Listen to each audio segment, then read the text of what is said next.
Hello, my name is Carly. I am Dancing Dragon in the Rain, and I am going to read you a old science fiction short story by the author Norton, and it's called All Cats Are Gray. It was first published in 1953, and it is a short story. So just relax and if you're going to fall asleep to the sound of my voice, that's okay. Just, hang in there, okay? All right. Epigraph. All cats are gray. An odd story made up of oddly assorted elements that include a man, a woman, a black cat, a treasure, and an invisible being that had to be seen to be believed. All Cats Are Gray. By Andrew North. Under normal conditions, a whole person has a decided advantage over a handicapped one. But out in deep space, the normal may be reversed, for humans at any rate. All right? And we begin. Okay. Stina of the Spaceways. That sounds just like a corny title for one of the stellar veto spreads. I ought to know. I've tried my hand at writing enough of them. Only this Stina was no glamour babe. She was as colorless as a lunar planet. I'm sorry. I need to say that again. She was as colorless as a lunar plant.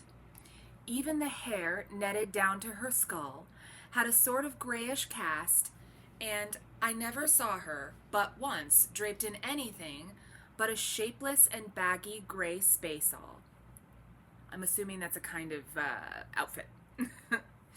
Sina was strictly background stuff, and that is where she mostly spent her free hours. In the smelly, smoky background corners of any stellar port dive, frequented by free spacers. If you really looked for her, you could spot her. Just sitting there, listening to the talk. Listening and remembering. She didn't open her own mouth often, but when she did, spacers had learned to listen.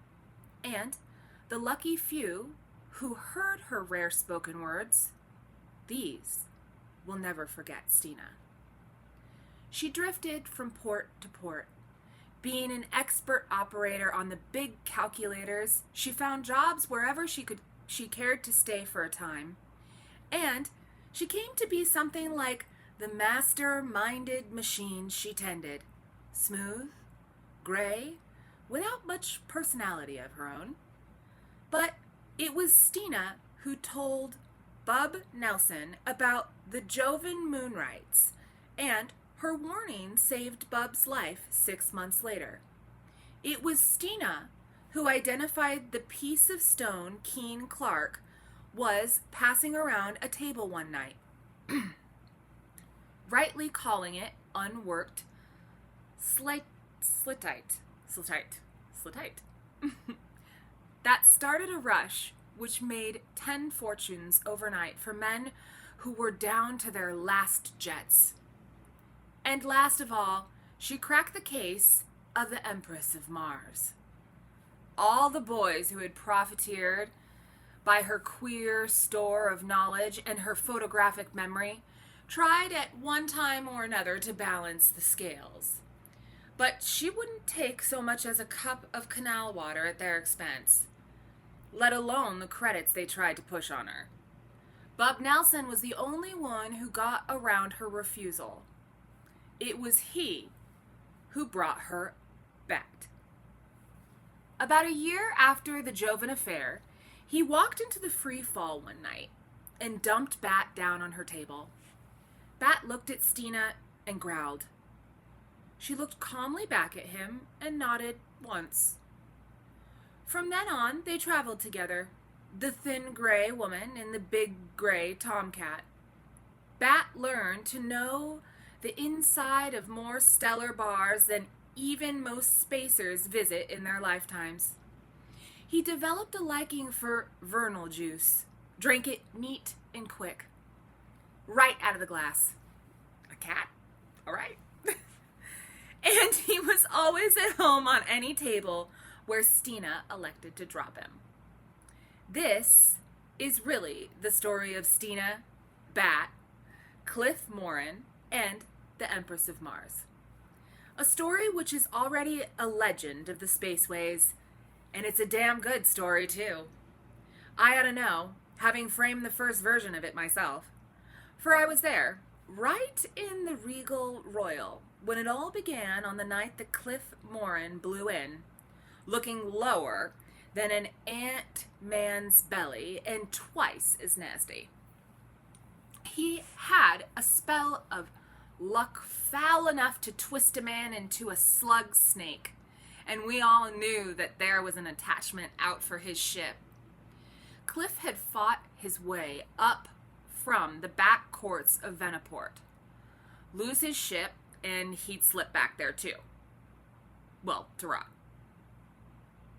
He was at the snarling stage that night when he picked out a table for himself and set out to drink away his troubles.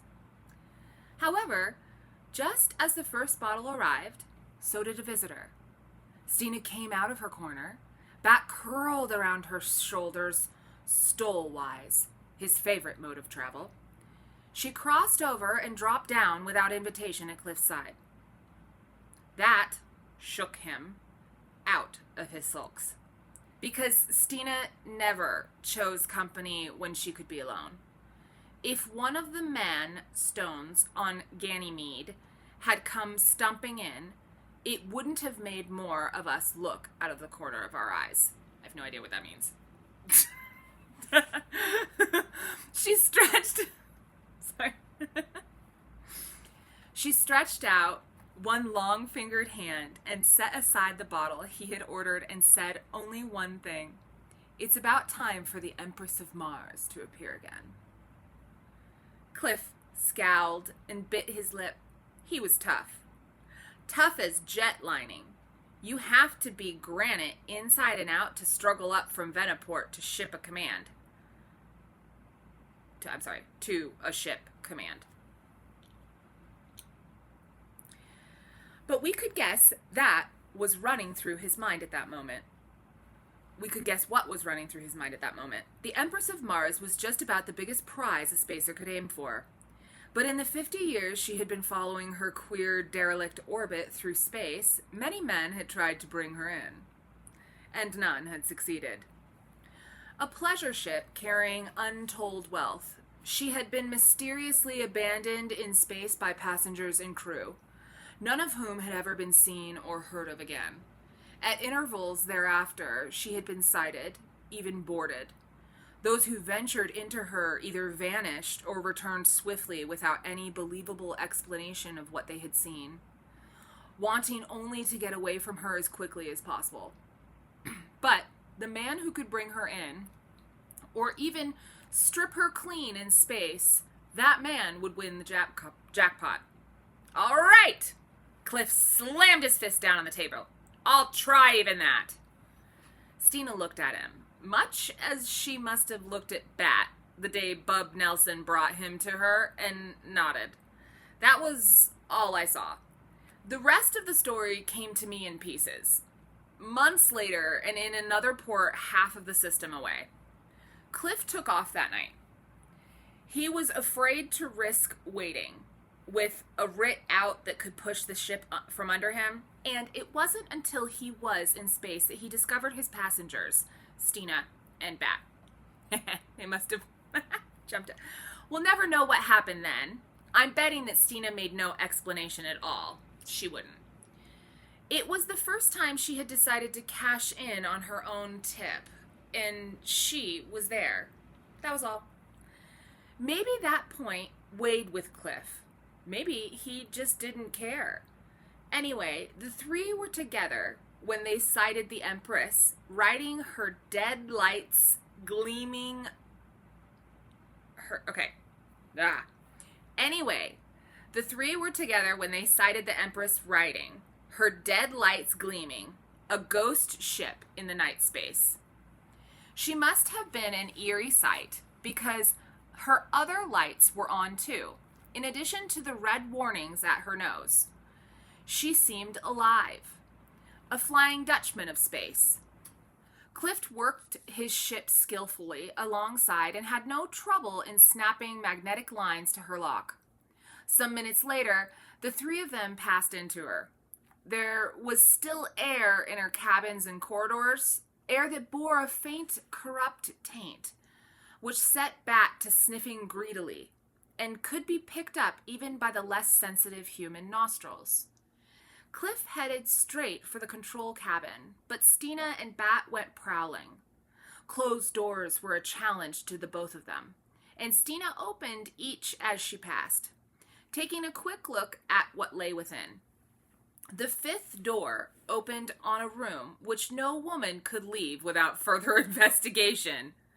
I don't know who had been housed there when the Empress left port on her last lengthy cruise.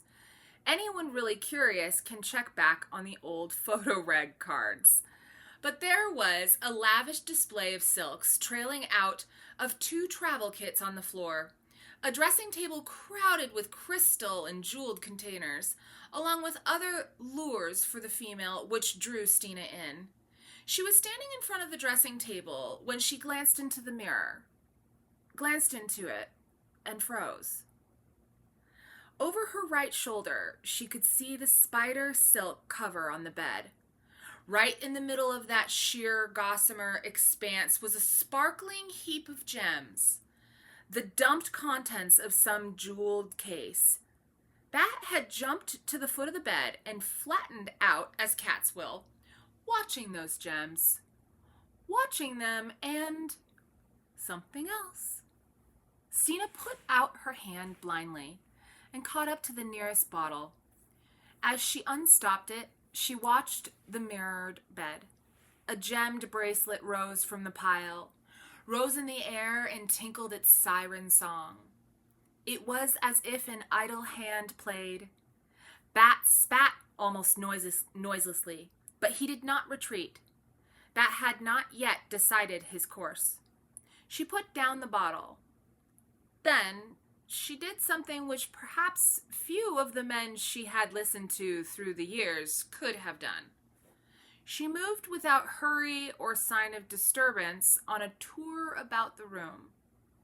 And, although she approached the bed, she did not touch the jewels. She could not force herself to do that. It took her 5 minutes to play out her innocence and unconcern. Then it was Bat who decided the issue. He leaped from the bed and escorted something to the door, remaining a careful distance behind it. Then he mewed loudly twice. Stina followed him and opened the door wider. Bat went straight on down the corridor. As intent as a hound on the warmest of scents, Stina strolled behind him, holding her pace to the unhurried gait of an explorer. What sped before them both was invisible to her, but Bat was never baffled by it. They must have gone into the control cabin almost on the heels of the unseen. If the unseen had heels, which there was good reason to doubt. For Bat crouched just within the doorway and refused to move on. Stina looked down the length of the instrument panels and officers' station seats to where Cliff Morin worked. On the heavy carpet, her boots made no sound, and he did not glance up, but sat humming through set teeth as he tested the tardy and reluctant responses to buttons which had not been pushed in years. To human eyes, they were alone in the cabin, but Bat still followed a moving something with his gaze. And it was something which he had at last made up his mind to distrust and dislike. For now, he took a step or two forward and spat, his loathing made plain by every raised hair along his spine. And in that same moment, Stina saw a flicker of vague outline against Cliff's hunched shoulders, as if the invisible one had crossed the space between them. But why?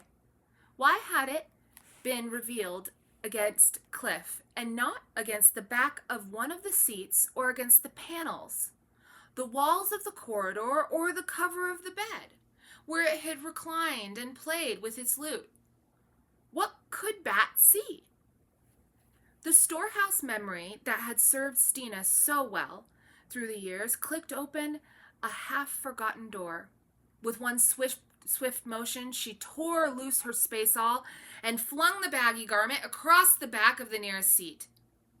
Bat was snarling now, emitting a throaty, rising cry that was his hunting song. But he was edging back towards Stina's feet, shrinking from something he could not fight, but which he faced defiantly. If he could draw it after him, past the dangling spaceall, he had to. It was their only chance. What the? Cliff had come out of his seat and was staring at them. What he saw must have been weird enough. Stina, bare-armed and shouldered, her usually stiffly netted hair falling wildly down her back. Stina watching empty space with narrowed eyes and a set mouth, calculating a single wild chance. Bat crouched on his belly, retreating from thin air, step by step, and wailing like a demon. "Toss me your blaster," Stina gave the order rather calmly, as if they still sat at their table in the Regal Royal. And as quietly Cliff obeyed. She caught the small weapon out of the air with a steady hand. Caught it, leveling it. "Stay where you are," she warned. "Back. Bat. Bring it back." With that, a last throat-splitting screech of rage and hate, Bat twisted to safety between her boots. She pressed with thumb and forefinger, firing at the spacealls.